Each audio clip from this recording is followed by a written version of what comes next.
Hey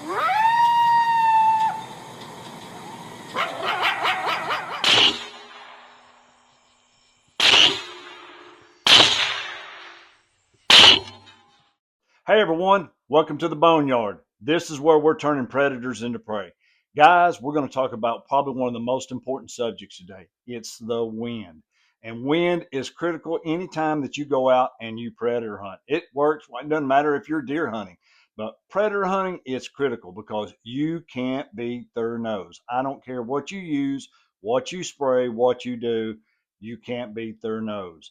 So guys, we're going to go over this. I've got everything mapped out where it'll be on screen, so you'll be able to take a snapshot of it. That way you can look back at it for future reference. So guys, here we go.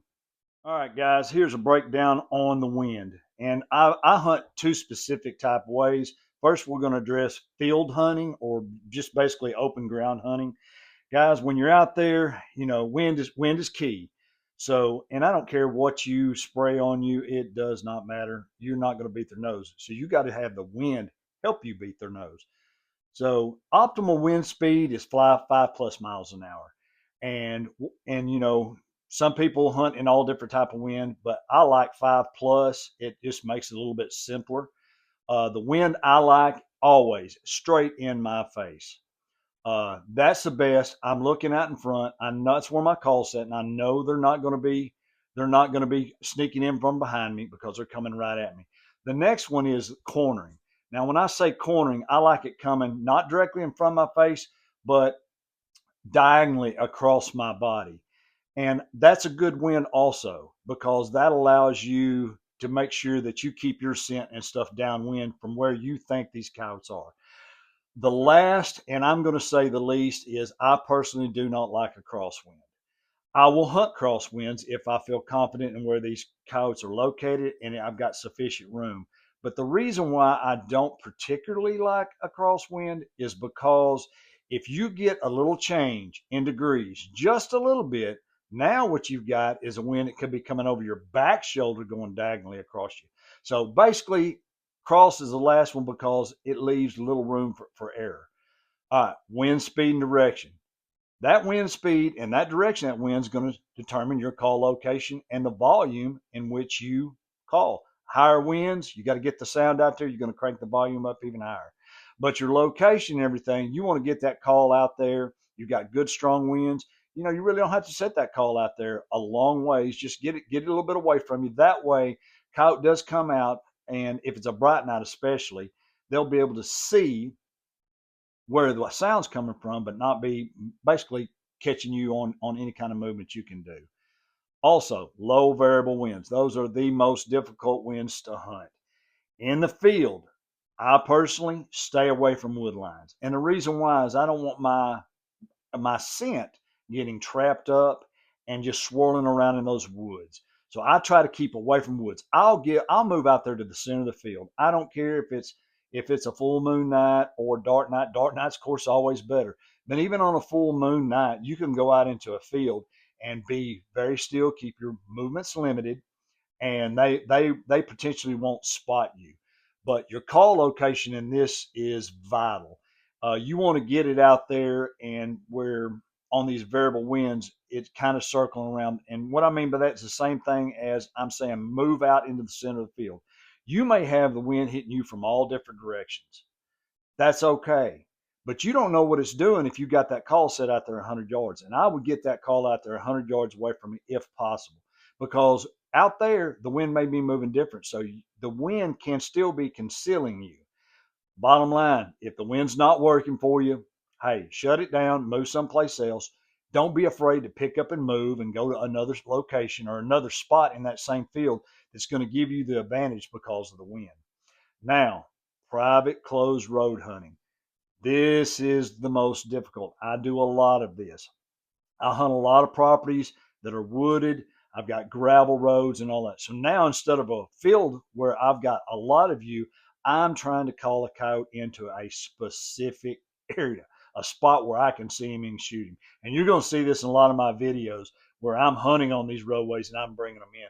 And a lot of times I'll bring a coyote in between me and the call. But the optimal here is you want wind in your face or you want cornering.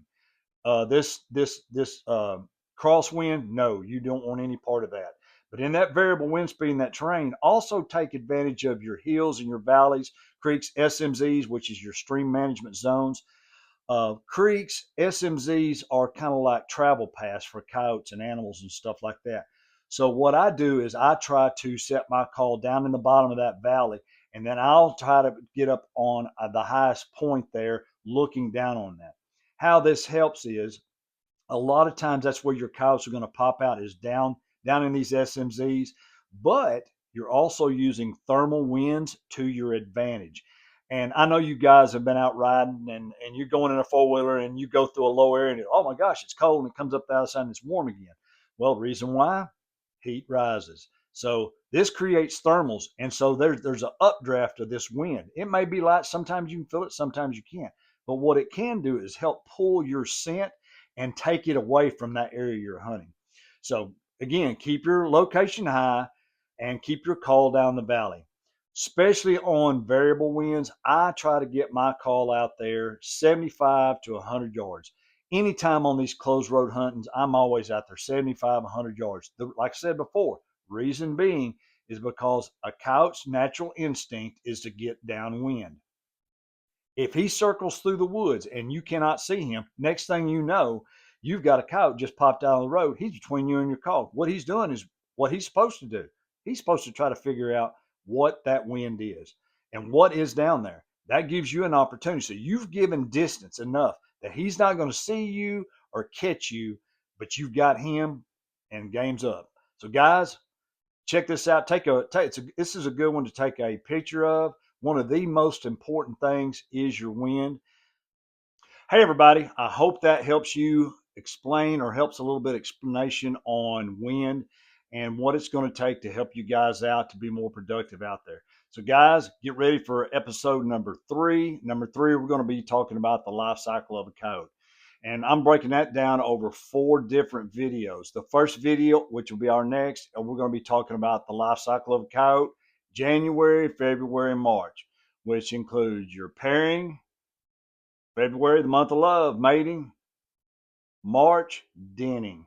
So guys, check out that next video. Hey, hit that subscribe, like, everything. Follow us on our Facebook page, our Facebook group, the Boneyard Predator Hunting Group. Do what you can do for us. We appreciate it. Don't forget, ammo's not cheap. Hit that subscribe. Y'all have a great one. I'll catch you on the flip side.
Let's do a 32 more on this one. I don't know if it shits between me and you.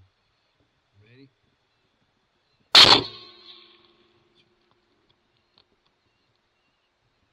Hey guys, just a little recap of last night hunt here in Arkansas. It was December the 4th.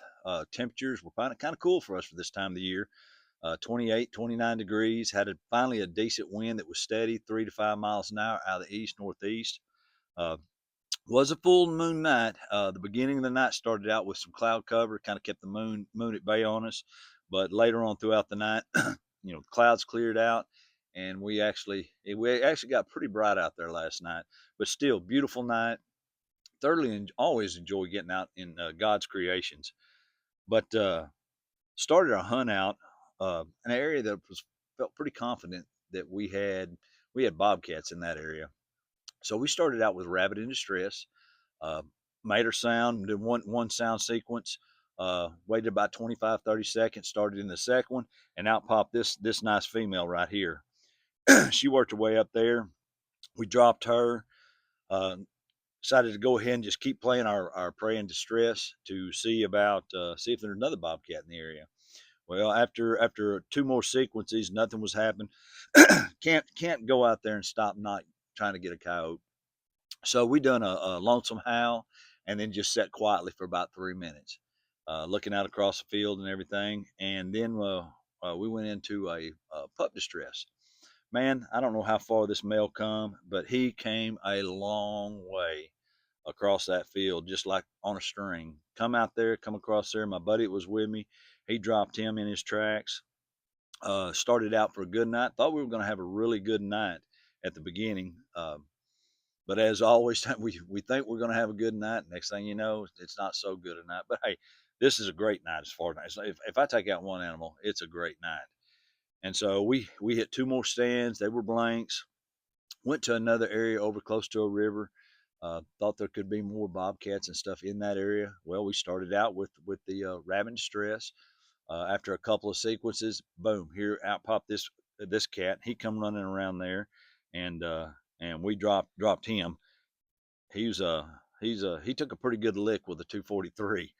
If you've seen the other side, but great hunt there. We tried some vocals. Just all of a sudden, the coyotes were really tight lipped last night. So we moved over to another spot. Said, hey, it's not broke. Let's don't try to fix anything. Potential bobcat area. We started out with a rabbit in distress, and after playing several sets of that, it popped out. Another one popped out. Now as you notice, that cat's not here. Well, I'm going to show you the good, the bad. That's how we learn. The cat come out, and I had some tree limbs and stuff in between me and him. And thermals are great. You can see a lot of stuff at nighttime, but sometimes those little bitty twigs and stuff that comes off his branches, you don't get quite see. So thought I had a good clean shot on him. I was right on him, pulled the trigger, but as soon as I did, something wasn't right.